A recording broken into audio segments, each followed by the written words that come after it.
A PhD student in the biological engineering department, and both of us are the co-chair of the Committee on Scholarly Interaction, or CoSI for short. I'll let Georgia introduce CoSI. Thanks, Wen. So we are excited to have you here for the third lecture of this semester. We'd like to invite speakers that are from the MIT community or outside to come talk about a topic that they're passionate about and that you can get excited about and engage in a discussion with them. So we're really excited to have someone here today that will talk about entrepreneurship and innovation. And before we begin, we'll ask Julie to introduce him. And Julie is the Associate Housemaster here at Sydney Pacific, and she's also a professor in the Aeronautics Department. So let's introduce Julie.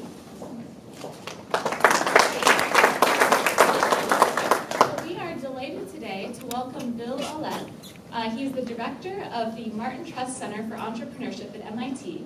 And their goal is to provide students at MIT the resources, the training, the mentorship to be able to commercialize the technology that you develop.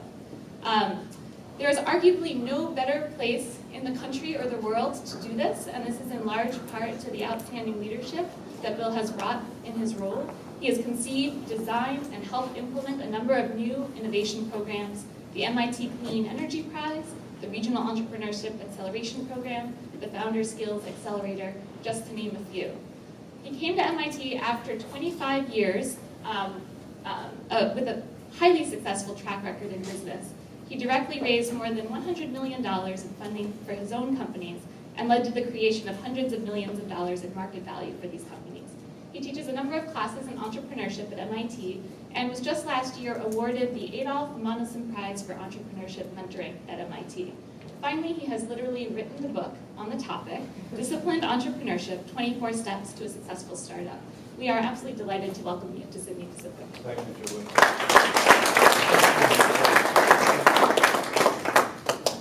Thank you, Julie. It's an honor to be here. Wow, what a nice place this is. Can you hear me in the back? You can probably hear me without this. Yes, this is an iPhone 6 Plus. And I won't sit on it to show you that it actually doesn't break. That's just not true. I've done it a few times. So, how many of you are engineers here? How many of you are from the School of Science? School of Management? And then Humanities, Arts, and Social Science. There's no hospital. Wow, that's scary. All right, so what I'm going to talk about is entrepreneurship, and I have, how long do we have? What? We have half an hour. Half an hour. Yeah, I would love to get a lot of questions. So if you have questions even before then, just shout them out. And I'm going to go through and just talk about MIT and entrepreneurship. So entrepreneurship is this incredibly cool thing right now. Just like in the past 5 years when I've been running the center, we've gone from being kind of those crazy people over there, just leave them alone, to now President Reif, Marty Schmidt, Ian Wade, Dave Schmidtline, they come over and see us, they call up, and not only that, we have prime ministers come over and visit, we have Mayor Bloomberg come visit, we have Sam Zell come visit us, we have the White House wants to know what we're doing. It's kind of weird that we went from being these kind of pirates to being kind of in the Navy in a very short period of time. And the question is, kind of how did that happen? So when I graduated from college in 1980, yes, I am that old. You're supposed to say you don't look that old. Can someone please say that?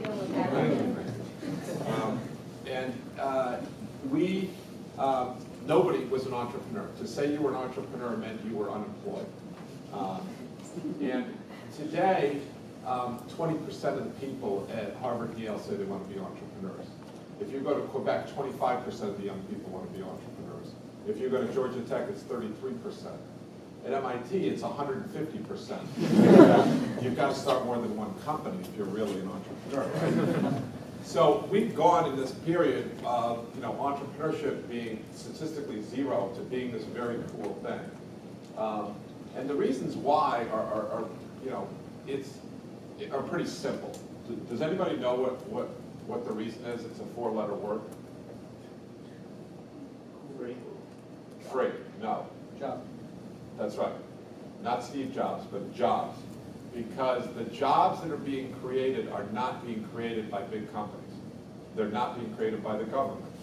They're being created by new companies.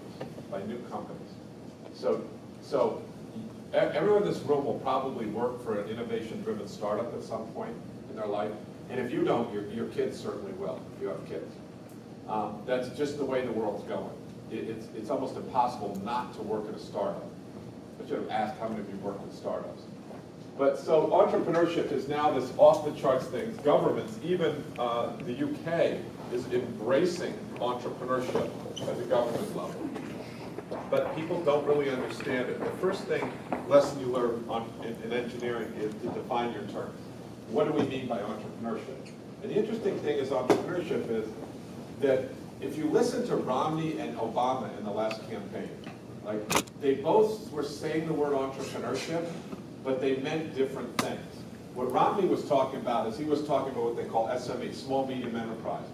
These small companies, they make up the lion's share of the employment.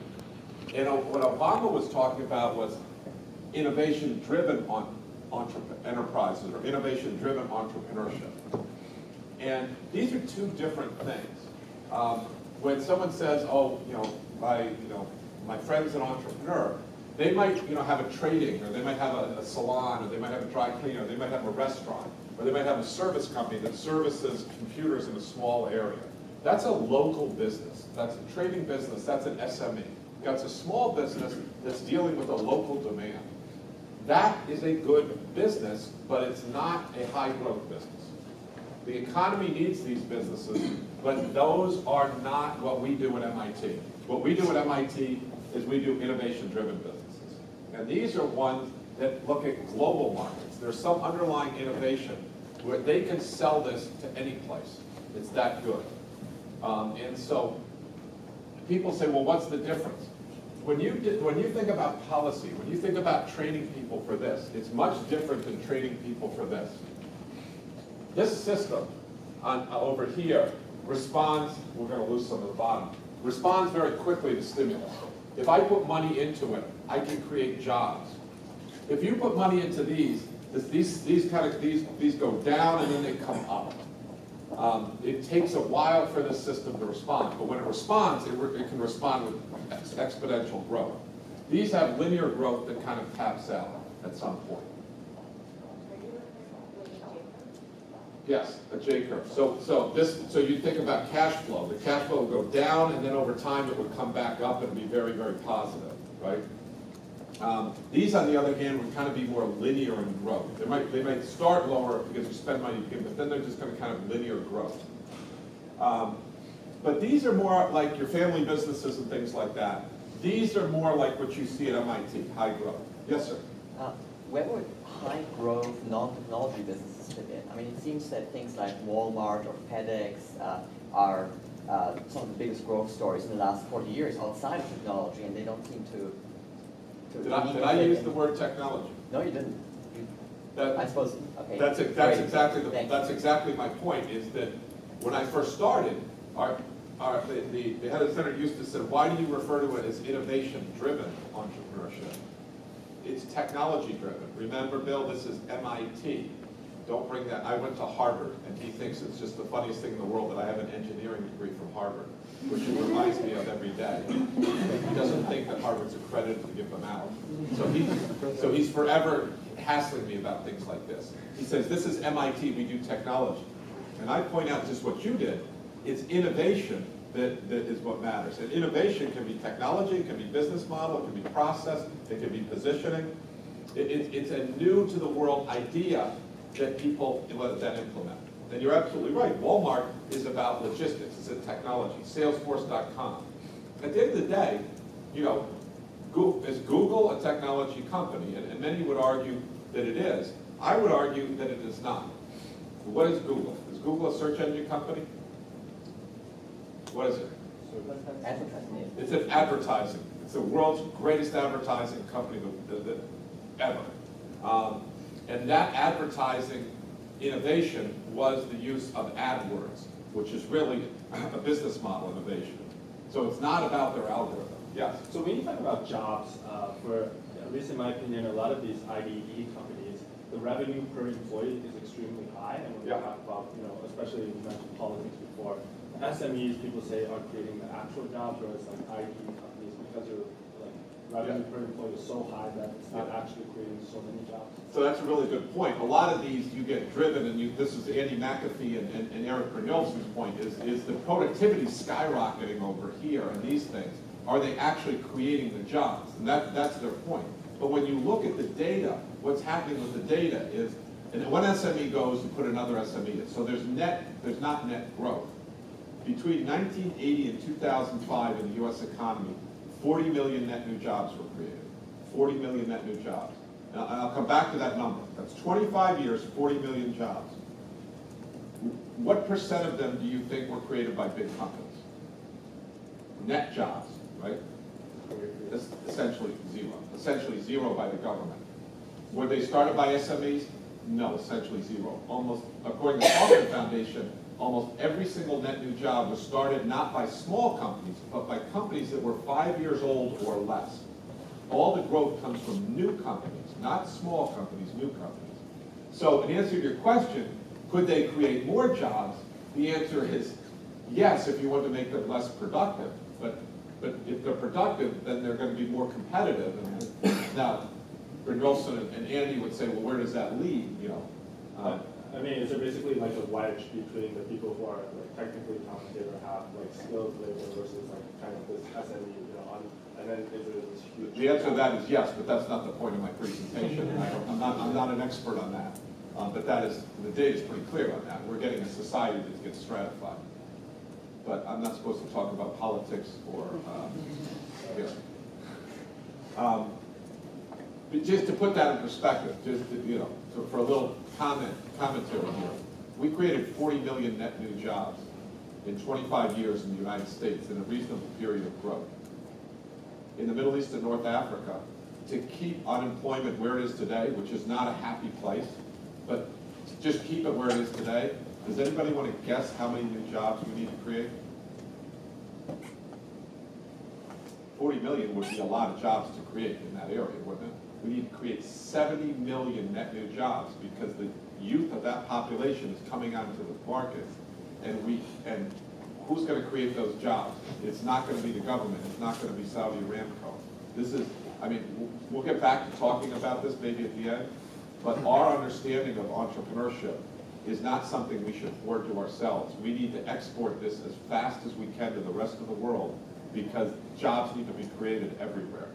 And if we don't, those problems will come home to roost right here or wherever we are. I don't mean to get political here, but the creation of jobs is why every government in the world is so interested in entrepreneurship. So these two things, while they're both entrepreneurship, it's like saying basketball and soccer are both sports, so let's just train you for both of them at the same time. These are both kind of entrepreneurship and both involve running and jumping and keeping score. But guess what?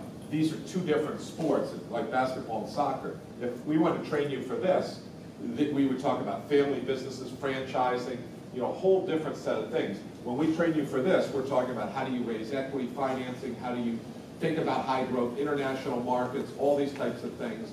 It's a different type of discipline over here. Now the question then is can you teach entrepreneurship? And that is a question that I didn't used to think you could, and I still have people, and if we had time, I'd ask people in this room, who believes you can? And some people would say, oh, you can't teach entrepreneurship. You're born to be an entrepreneur. There's no data to support that, just so we're clear. There's no data to support that.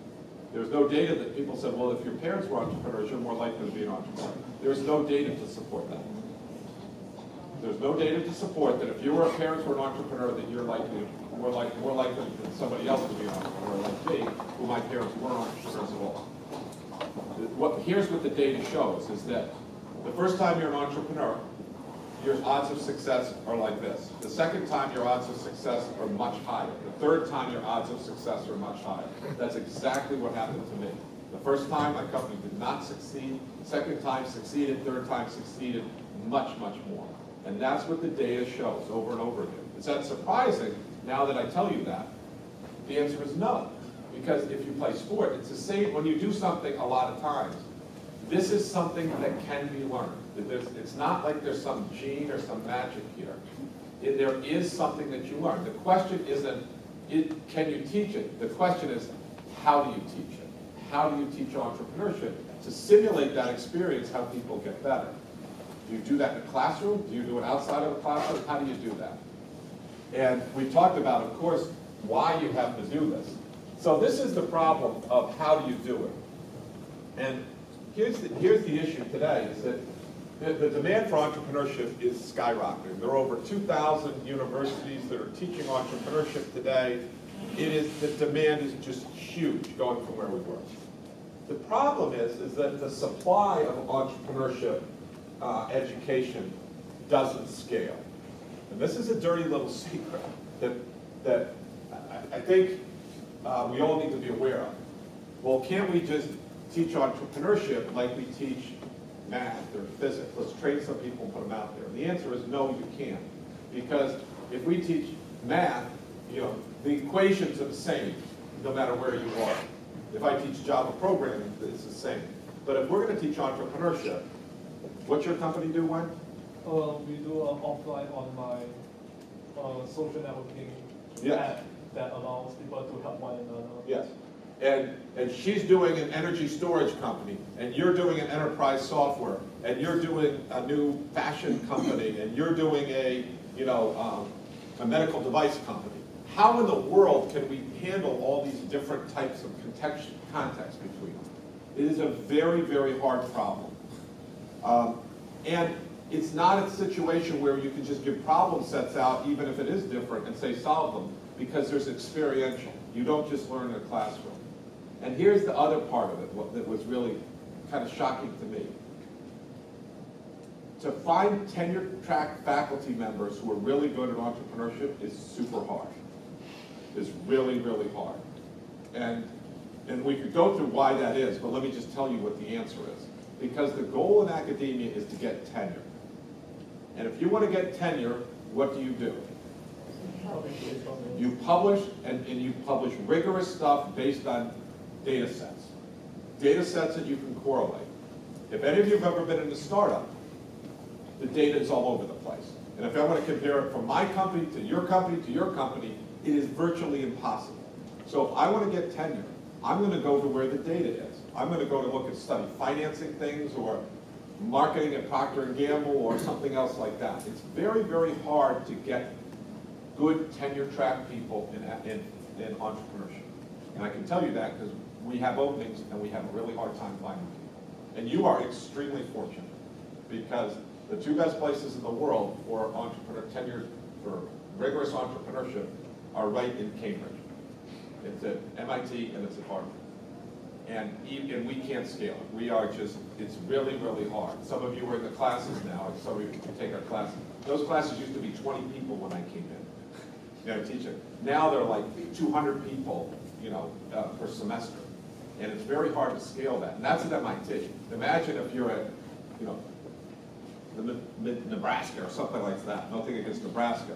How do they do that?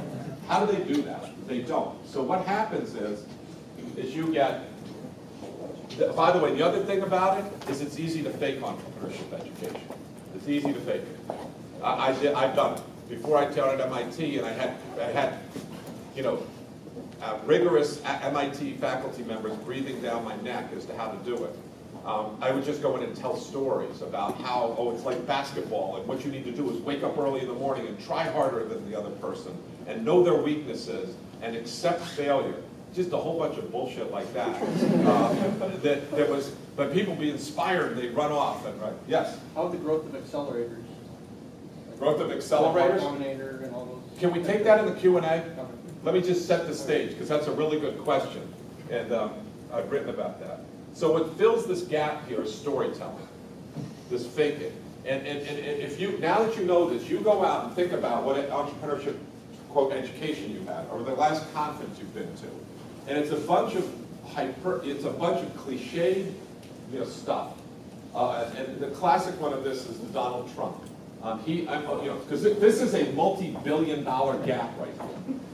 This is a multi-billion-dollar gap. They run entrepreneurship conferences. They charge people $5,000 to hear a bunch of people telling stories and a bunch of unrigorous BS.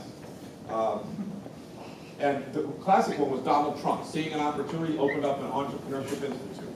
You paid thousands of dollars to go to his entrepreneurship institute. And what did he do? He came in and told you some stories, and then some other people tell you some stories, and then they put you into a Shark Tank. I mean, is that really going to help you? And then they literally, the third part of the program was they had brought someone in to sell you real estate. So that is absurd. But how absurd is it when you look at the next entrepreneurship conference where they're charging $2,000 and see what you're really getting out of that? What you are getting is one thing that can be good, and that is inspiration. And when we'll talk about what MIT is great at, but to be a successful entrepreneur, you need to have the spirit. You need to have this willingness to, if all the fish are swimming this way, will you swim that way? And this is inherent in MIT. This is what other people don't get. At MIT, we give out pirate certificates. We do all kinds of fun stuff, including a hacking museum. The rest of the world calls what we do, I don't know if any of you saw this. I thought this was hysterical. I think MIT's been the #1 university in the world for 3 years in a row. Does anyone know? It's either 2 or 3 years. 2 or 3 years. And the Guardian, I was in London, and they were astounded that MIT, first of all, we're not a university, so it's pretty funny we're named the #1 university. And then they were trying to understand why MIT was for a second year in a row, and they said because they have this thing called creative irreverence. But we don't call it creative irreverence. What do we call it? Hacking. But for the rest of the world, hacking is some criminal behavior. Here at MIT, we have etiquettes of hacking from the dean, we have a museum, we have books celebrating it, right? And this is the pirate mentality, and that's important. And that's what we need to keep. And when I realized that, I was telling the faculty, they kind of got it, but I said we need to celebrate this. This is what makes us great at entrepreneurship. It's not, but it's insufficient to just have the spirit. We need to give them the skills. So, 10 minutes left? So how entrepreneurship should be taught should be clearly, it should be open sourced. It should not be any one person is the guru of this. And this is the problem with entrepreneurship, as I'll show you in a second. There's the fad of the year or 2 years. Right now it's lean startup and pivoting. And before that it was crossing the chasm, and before that it was something else. And we throw out everything else and act crazy. But we should have an open source knowledge base that everybody can contribute to. But it is tested in a rigorous way using academics, but it's also practitioners. Just like in medicine, you have researchers and practitioners working together, and you have this thing called translational research. Entrepreneurship is just developing, and we don't have that yet. And so we're susceptible to these fads of ideas and books that come out. And I'll show you that. But we have to understand it's a complicated system to build a new venture. There's no one single answer. This is not a problem set to do this. It's a complicated system with many first, second, third, fourth, fifth order relationships that we need to understand. And so we need to do that in an integrated way. So after thinking about this for a long time, said, look, the analogy is we need to build a toolbox. And we need to stop obsessing. So if we're going to build a house, we would have a toolbox, and we would think of all the tools that we need. And if all of a sudden along came a new tool, a ratchet, that's a great tool. But that is just one new tool to add to our toolbox, and we wouldn't use it until we've tested it out. Now that's perfectly logical, but that's not the way the world has worked in entrepreneurship. Because the world in entrepreneurship has been Whatever the new book is, forget everything else. This is the new single answer to entrepreneurship. And that is not a way to build a discipline. And when we're going back to the beginning, if we want to have 20% of our people thinking of entrepreneurship as a career option, like being a lawyer, like being an accountant, we need to build up a body of knowledge that's rigorous and practical for them to use. And so all these things have good ideas in them, but how do we pull them together and how do we test them? And these are some of the people. This is Fiona Murray, this is Ed Roberts, this is Scott Stern, this is Matt Marks. These are all leading edge people in the world in entrepreneurship thinking. Ed wrote the first book on it. Scott Stern was named the Kauffman first medal award winner in excellence in research in the area. Matt Marks was the one who did the work to eliminate non-competes with real data to show that non-competes actually hurt the economy. And Fiona Murray is a renowned scientist who did the work on how do you build how did the biotech ecosystem happen here? And she heads up the innovation initiative. So these are people like that I teach with, and when I go in to teach and I have something, I'll go, we're going to do this, and this is how it works. And then like Fiona will look at me and say, that's very nice, Bill. She has a British accent, so it all sounds very nice. This is very nice, Bill, but where's the data? And that basically says, that's bullshit, Bill. You're not going to teach that here at MIT until you have more proof of that this is true. And while that's painful, that is exactly what the field needs. That's exactly what the field needs. I don't know how many of you know Brad Feld. You know Brad Feld? So I talked to Brad Feld, and Brad says, oh, you're there. Do you work with Ed Roberts? Because Brad was getting his PhD here. He goes, that guy used to torment me all the time. And I said, that's in the past tense for you, Brad. It's in the present tense for me.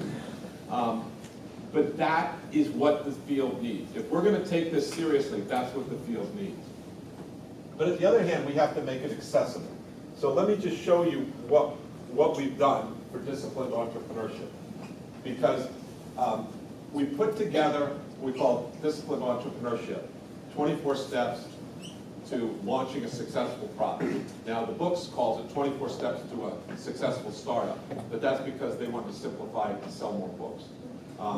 They also wanted to change the name from disciplined entrepreneurship to make it sound like, they didn't like that because that made it sound too easy. I would not compromise on that, but the other one was that. But what you have here is you have a place to start and a place where you get to an end point. And if I tell you all about entrepreneurship, the question is, where do I start? Where do I start? And the question, and here, the point where you start is with the customer. You don't start with the technology. You don't start with how much does it cost. You don't start with a prototype. All those things, people have said, that's what you do. That's not what you do. Now, you can do that and you could succeed. But your odds of success are very unlikely. So in this is a framework that helps you think about how do you start. Because the single necessary and sufficient condition for a business is a paying customer. You need to figure out how do you get customers. This is a business. And so this is called user-driven design. This is nothing new. This is what Eric von Hippel has been working on here at MIT for a long time. This is what IDEO has been using. This is a proven technique. And this is what we incorporate in, and we go through each step and define each term and tell you how to do it and give you cases to how to do it. Is this absolutely perfect? No. Is it better than anything else I've ever seen out there? By far. Will it get better in the future? I sure hope so, because it's supposed to be open source. But now we have a framework and common language and structure in which to work through. So you see, who's your customer? Then this red part is, what can I do? What can you do for your customer? And each step is very methodical. And then here, so some of you are taking the course, and you actually like those first ones. Who's your customer? We build personas, we understand what they do. And then they do, what can you do for your customer? What's your value proposition? What's your secret sauce? All that. And then we get to this nasty part of, how does your customer acquire the product? And this isn't fun, especially at MIT. But you don't have a business unless you understand how your customer acquires their product. Because they don't just get it because it's good. You have to understand why they would buy it. And if you understand that, then you can calculate, are you going to make money off your product? Because you have to understand if that's how they buy the product, how are we going to extract rent for the value that we create? And then that gets to, you know, a pricing estimate and then the lifetime value. So if we start this business and he gets social network, how much is one new customer worth to him? Well, it's worth about $1,000. Is that good or is that bad? Depends. It depends how much it costs for me to acquire a new customer. So when I was at IBM, it would cost us $1 million to get a new customer. That seems like a lot. Not until you understand that the lifetime value of a customer we got at IBM was like $10 million. Then you understand this is a great business. So we go through all these unit economics, and then we get to how do you build the product. And the catch here is, we as engineers, myself as a fake engineer, but as engineers, we love to build stuff. And that's a dangerous thing to do too quickly. Because if you build stuff, you start advocating for what you've built, and you're no longer in inquiry mode. And to make a successful startup, you have to think not of what you think is best, but you have to understand what the customer's needs are and then build the product for them. And if you don't do that, your odds of success are much, much lower. You're not asking the customer to design the product. That's your job.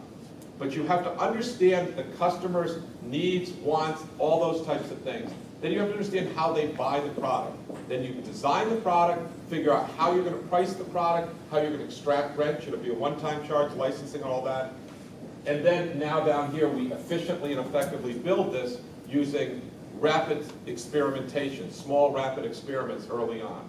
And this is kind of the whole lean startup, which was actually studied by a guy named Stefan Tomke here at MIT, who's now at Harvard, in a very, very rigorous way. So it does work. And then how do we scale the business? And that's essentially what this is all about. There are lots of iterations in here. People say, why can't you just make it simpler? Can't we do this in 4 steps? And no, you can't. Entrepreneurship is not easy. But if you do it, it's wonderful. If you get it right, it's wonderful. I can tell you stories about one of them, Britt Markle, who is now doing avalanche detection, was just featured in the Financial Times earlier this week. I don't know if any of you saw the article. There's no one having more fun in the world right now than Britt Markle.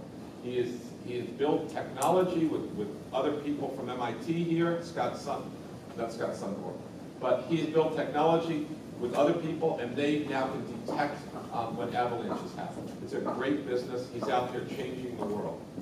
We have Billikis, who just got from Africa. She's doing recyclers. By the way, this says you go to this. This discipline entrepreneurship is relevant if you're doing social entrepreneurship, if you're setting up an NGO. You want to be disciplined about how you approach it. She is working out to clean up Lagos, Nigeria, by building bicycles that kids go around and pick up rubbish or garbage, and then bring it, sort it out, and take it to recyclers. So she's cleaning up the city, creating jobs for people, and creating energy when she takes it back. You have Ella Panovich, who is empowering women in Africa by having them use their cell phones when they create jewelry to sell it directly to people in the United States, eliminating the middleman. Middle people, I should say. And then that gives the women in Africa more money for what they do. It empowers them. It gives people in the United States something they can buy at a lesser price and a connection to people over there. And it's changing the world. So I could go on and on, but I'll try not to. We'll do that in the Q&A, brag about our kids. So it's comprehensive, but it's practical. Yes? So just a question on your customer-based sort of model of entrepreneurship. So let's say you define your customer base to be certain demographic, right? Yeah. Don't you think that sort of limits the kind of innovation that you do? I mean, one example, I mean, this may not be an entrepreneurial example, but one example is Nokia, the phone manufacturer. So when Nokia started out, it sort of focused a bunch of its products on the developing countries, which meant that it never innovated to making smartphones early enough.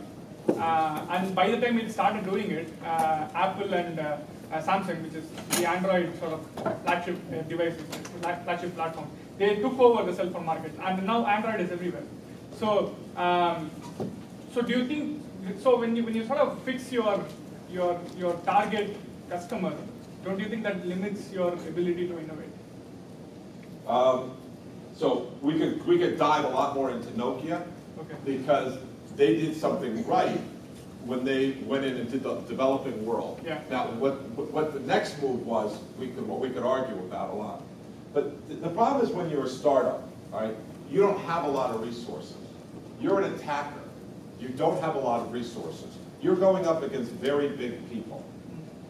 You're going up against Google, IBM, Microsoft, Procter & Gamble.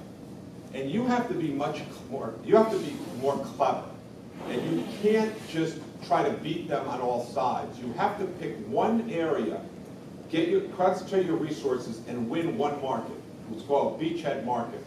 So if I'm trying to overcome some big force that has, when the Nazis had Europe, we didn't try to attack on all sides. We picked one part, we came in, got the beachhead at Normandy, won that, and then you expand out from there. Now that's the question when you go back to this, how do you do that systematically? So to your point is, this picking a beachhead market and focusing on one market first and winning it has shown time and time again to be the best way for entrepreneurs to succeed. Now the next move after that, so what I always talk about in class, and some of you have heard this already, is if I'm trying to catch 5 rabbits at one time, I'll catch none of them. But if I focus on one rabbit, I'll catch one rabbit. Even if I try to catch 2, I'll catch none. I just got to get one rabbit, and then once I figure that out, then I'll get another rabbit. And you don't go for the biggest market first, by the way. You go for the easiest one for you to capture. So if you look back, Nokia I can't talk as much about. I can talk about Apple. Why is Apple successful? Apple's successful because they have a very focused beachhead market with the Macintosh.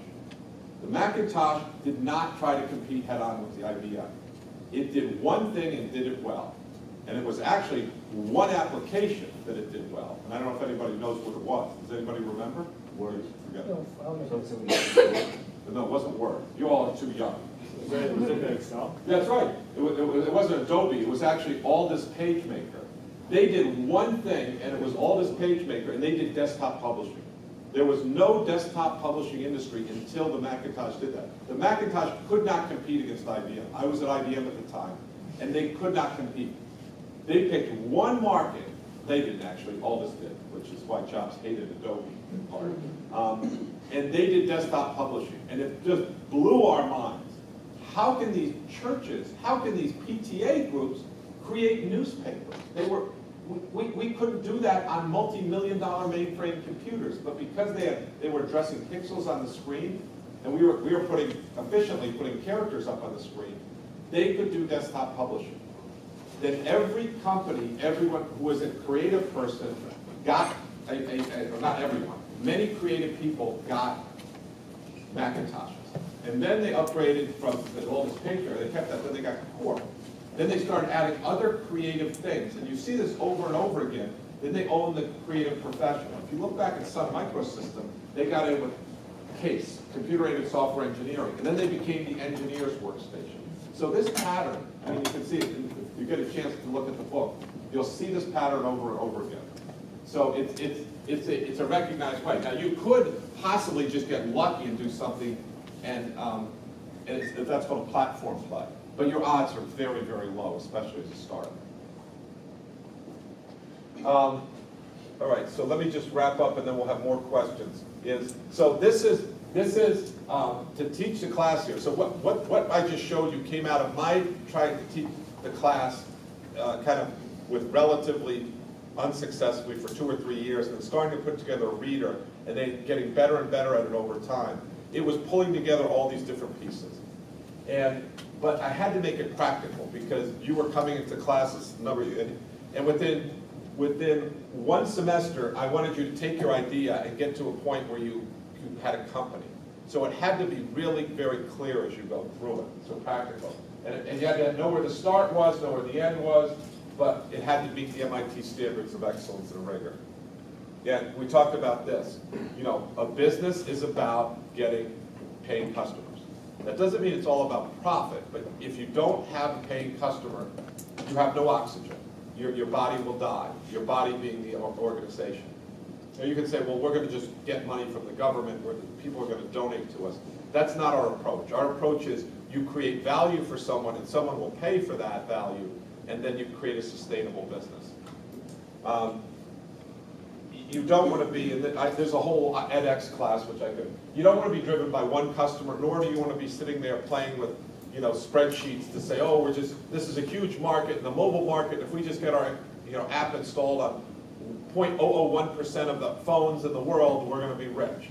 That never works. You have to know who your well-defined target customer group is.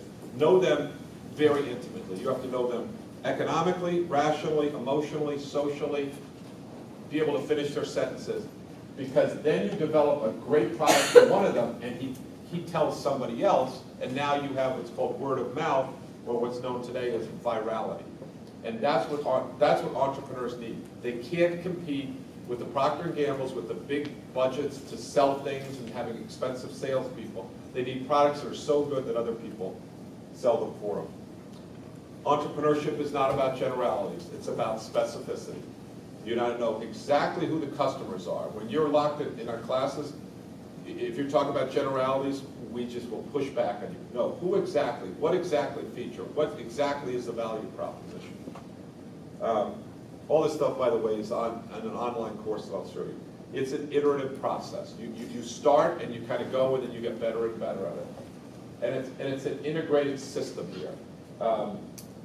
You can't see it, but this just shows you that there's a reason why we do the persona first, and we push to get the priorities, because that will dictate how you're going to determine what the quantified value proposition, and that will dictate how you're going to position yourself against the competition, and what is your core to support you being up here relative to the other people.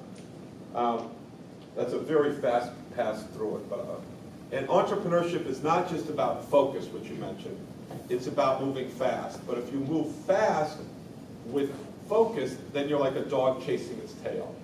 You have to incorporate learning every step of the way to get that spiraling innovation.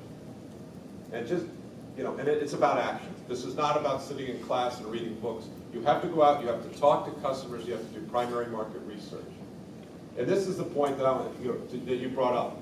It's about focus. I mentioned focus before. Steve Jobs said, I'm as proud of the things that we haven't done as the things that we have done. And that's disciplined entrepreneurship. That's why it's called disciplined entrepreneurship in one dimension. Do you have the discipline to not do things? Everybody likes to select markets. Tell me which markets you're deselecting. That's where the truth is. It's also called disciplined entrepreneurship for some other reasons. It works. You've just seen HubSpot that came out of our class. It's gone public. There's a whole bunch of other ones that have come out. Loku, you might know, was just sold for $70 million to GoDaddy. There's the book, and there's an online toolkit if you want to go through it for free. If you go to detoolbox.com, we could use some help on making that more robust. And there's an edX class, which was unbelievably popular. This is one of the things I'm the most proud of. When someone said the other day, last year he taught, I think maybe 1,000 people, if that. This past year he taught over 55,000 people, because when this MOOC came out, we didn't know what was going to happen, and it came out and it started 20,000, then the numbers usually go down from there. It went from 20,000, went to 55,000. There were people going to buildings in India and taking it as a group. I got the best emails from people saying, this is the first time I feel like I'm economically empowered ever in my life, because I understand what's going on. And